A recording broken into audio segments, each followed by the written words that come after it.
Buenos días, tardes o noches. Sean bienvenidos a Tenebris Eterna, en donde contaremos relatos, historias y leyendas de terror. Así que sin más que decir, sean bienvenidos a este nuevo episodio de Tenebris Eterna. El fantasma del Metro Pino Suárez. Cuando el metro termina de dar servicio, cerca de las 2:30 de la noche, una cuadrilla de hombres y yo nos disponemos a trabajar en las vías. Esto lo hacemos a diario, los 365 días del año, variando solo el horario, pues depende mucho de si un día es festivo o no. Corría el mes de agosto del año 2001. Por aquel entonces trabajaba en la estación Pino Suárez. Eran ya casi las 4 de la madrugada y nos encontrábamos en la fase final de nuestro trabajo. Yo me encontraba separado del resto del grupo. Caminaba sobre las vías para revisar que no hubiera objetos extraños que pudieran causar algún accidente, cuando de pronto me topé con alguien que hacía lo mismo que yo. Aquello me extrañó demasiado, pues yo conocía perfectamente todos los compañeros que laboraban en estas áreas a esta hora, así que le pregunté su nombre y su cargo. Me confirmó datos que me hicieron pensar que era un trabajador auténtico, así que lo dejé continuar y seguí con mi trabajo. Él siguió revisando las vías tranquilamente hasta que lo vi perderse en la oscuridad y profundidad del túnel. Consideré oportuno anotar el incidente en mi reporte. Al terminar el trabajo, mi jefe me mandó llamar. No me extrañó, pues es parte de mi rutina. Al llegar a su oficina me preguntó por el nombre del sujeto que vi en el túnel. Cuando le conté todos los detalles de aquel extraño encuentro, sacó una enorme libreta donde están registrados los nombres, los cargos y fotografías de todos los empleados que laboran ahí. Comenzó a buscar los registros hasta dar con una fotografía que me mostró al instante mientras decía: ¿esta es la persona que viste? Yo le respondí que sí. Entonces mi jefe me miró con una expresión fría y solemne, expresándome con ese mismo tono: siéntate, el trabajador que viste tiene ya 2 años muerto y no eres el único que lo ha visto, así que creo conveniente que no le digas a nadie para no despertar inquietud entre los demás empleados o peor aún, entre los usuarios. Lo mejor será traer un sacerdote para que oficie una misa por su eterno descanso. Solo Dios sabe por qué anda penando o si tiene pendientes. Yo me quedé frío, no sabía qué decir. Mi jefe me contó que ese hombre había fallecido una noche mientras realizaba su trabajo, el mismo que yo hago ahora en el túnel que está entre las estaciones del Metro Pino Suárez y Zócalo. Un error técnico ocasionó que un vagón en movimiento lo arrollara. Terminé entonces mi reporte de aquella noche y me fui a descansar. Días después supe que otro de mis compañeros también lo vio, siempre en el mismo lugar a la misma hora y realizando la misma actividad. Mucha gente nos cree locos, o que estábamos ebrios, o que inventamos esta historia para llamar la atención, pero no es así porque yo lo vi. Días después fui invitado junto con más personal del metro a una misa. Íbamos en calidad de familiares. Eran ya las 12:15 de la noche y en ese tramo de la estación nos encontrábamos 19 personas y un sacerdote.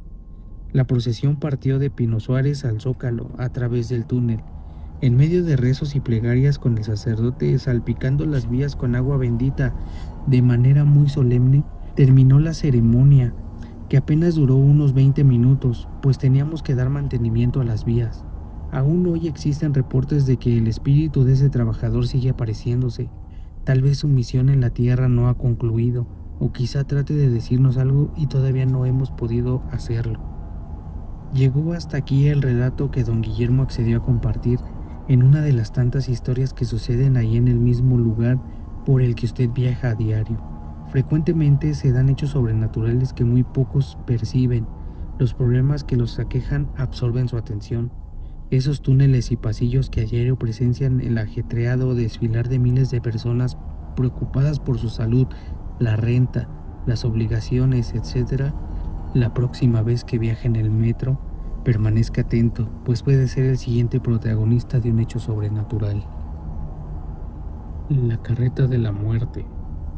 Esta historia fue contada por un viejo amigo de nombre Juan, a quien por cariño le llamaban Juanito, el cual vivía en una de las colonias más populares y en su niñez le tocó escuchar y mirar el paso de la carreta de la muerte.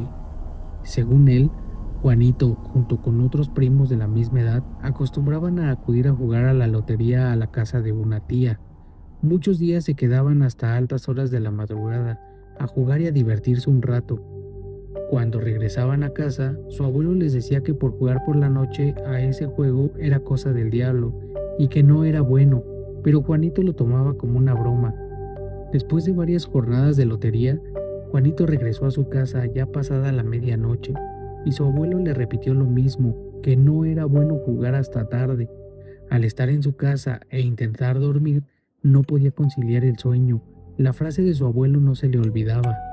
Después de un rato de permanecer despierto, escuchó ladrar a los perros y cacarear a las gallinas, que en esa época había en casi todas las casas. Entre el escándalo de los animales, alcanzó a escuchar el trote de caballos y el rodar de unas llantas de madera. De pronto, los perros y las gallinas dejaron de escucharse y la carreta detuvo su marcha. Serían por ahí de las 3:30 de la mañana, cuando se volvió a escuchar el trote de los caballos y las ruedas de la carreta. Los perros y las gallinas se volvieron a alborotar. Con el miedo invadiendo su cuerpo, Juanito optó por asomarse por la ventana. Al mirar hacia la calle, alcanzó a mirar una carreta, la cual era conducida por un hombre vestido de negro, a quien no se le observaba el rostro porque lo llevaba cubierto. Luego de observar esto, Juanito regresó a su cama, aunque no podía dormir, solo deseaba que amaneciera, para salir a contarle a su abuelo lo que había presenciado. En cuanto el cielo aclaró, saltó de la cama y salió a la calle. Ahí vio que una vecina lloraba sentada en la banqueta a algunas casas de la suya. Juanito se acercó a ella, quien le dijo que su esposo había fallecido de un infarto en la madrugada, como a eso de las 3 de la mañana. El miedo regresó a su cuerpo y corrió a buscar a su abuelo. Luego de llegar con su abuelo, este ya lo esperaba. Antes de contarle todo lo ocurrido, él le dijo: era la carreta de la muerte que vino a llevarse el alma del vecino. La serpiente de la Virgen de San Bartolo Cuautlalpan. Esta historia ocurre hace muchos años en la fiesta que se celebra cada año en el mes de enero a la Virgen de la Purísima Concepción en el pueblo de San Bartolo Cuautlalpan, en Zumpango, Estado de México, y en la cual se narra lo siguiente. Era el mes de enero, se celebraba la fiesta a la Virgen. Los encargados de organizar dicha fiesta estaban muy preocupados, ya que habían contratado a una banda de músicos aledaños a un pueblo cercano para que tocaran toda la noche a la Virgen, pero estos no llegaban. Ya había transcurrido la hora en que ellos debían de haber llegado, y no tenía noticias de ellos. Horas después, los músicos llegaron y por supuesto, los encargados estaban muy molestos, a lo cual les preguntaron: ¿en dónde estaban? Llevamos rato esperándolos. Respondiendo los músicos: no se preocupen, ya llegamos y vamos a recuperar ese tiempo, pero primero deben de liquidarnos el contrato que hicimos para tocar toda la noche.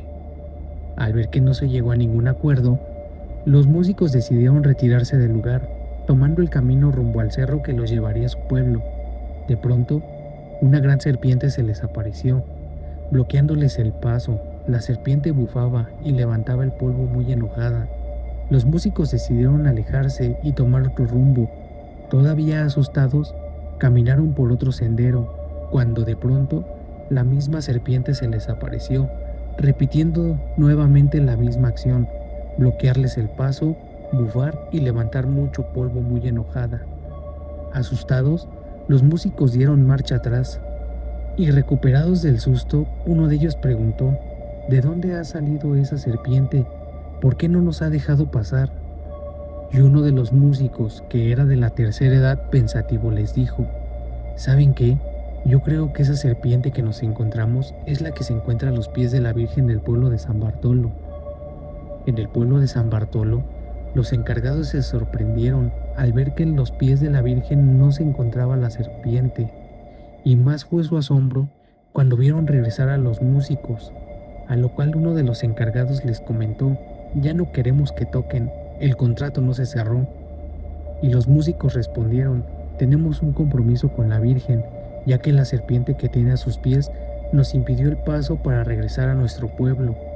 Y así, los músicos tocaron con gran alegría a la Virgen en su fiesta. Al terminar con el compromiso, volvieron a su pueblo, pero esta vez sin que nadie les impidiera el paso. La Llorona. La Llorona es un alma en pena que pasa la noche vagando por las calles. Su escalofriante lamento atemorizó durante siglos a todo aquel que le escuchaba y generó una de las leyendas urbanas más conocidas de México. Consumada la conquista y poco más o menos a mediados del siglo XVI, los vecinos de la Ciudad de México se recogían en sus casas con el toque de queda, avisado por las campanas de la primera catedral. A medianoche y principalmente cuando había luna, despertaban espantados al oír en la calle tristes y prolongadísimos lamentos, hechos por una mujer a quien afligía sin duda una onda de pena moral o un tremendo dolor físico. Las primeras noches, los vecinos se resignaban a santiguarse por el temor que les causaban aquellos lúgubres gemidos, que según ellos pertenecían a un ánima del otro mundo, pero fueron tantos y tan repetidos y se prolongaron por tanto tiempo que algunos osados quisieron cerciorarse con sus propios ojos qué era aquello, y primero desde las puertas entornadas de las ventanas o balcones, y enseguida, atreviéndose a salir a las calles, lograron ver a la que en silencio de las oscuras noches o en aquellas en que la luz pálida de la luna caía como un manto vaporoso, lanzaba agudos y agónicos lamentos. Vestía la mujer un traje blanco y un espeso velo cubría su rostro. Con lentos y callados pasos recorría muchas calles de la ciudad. Cada noche tomaba distintas calles, pero siempre pasaba por la Plaza Mayor, hoy conocida como el Zócalo de la ciudad capital, donde se detenía e hincaba de rodillas. Daba el último, angustioso y languidísimo lamento en dirección al oriente.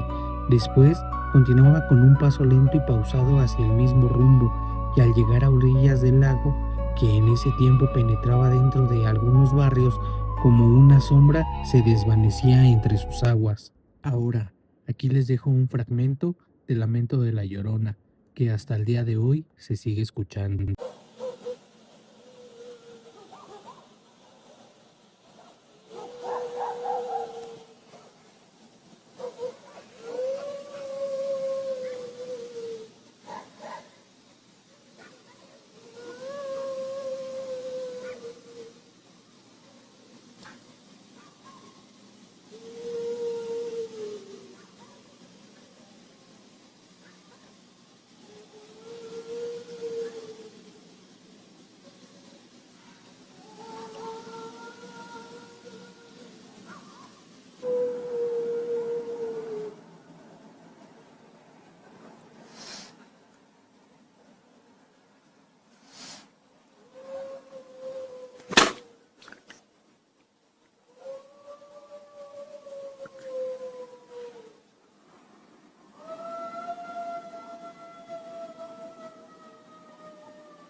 Y así es como llegamos al final, o al menos al final de lo que puedo mostrarte hoy. Si escuchaste cada susurro, cada ruido detrás de ti en la oscuridad, entonces ya formas parte de esta historia. Antes de irte, recuerda dejar tu like, suscribirte y activar la campanita. No porque yo lo pida, sino porque a veces lo que te sigue en la oscuridad solo se calma cuando lo compartes. Gracias por acompañarme en este viaje entre sombras. Nos vemos en el próximo video, si es que la noche nos lo permite. Hasta pronto.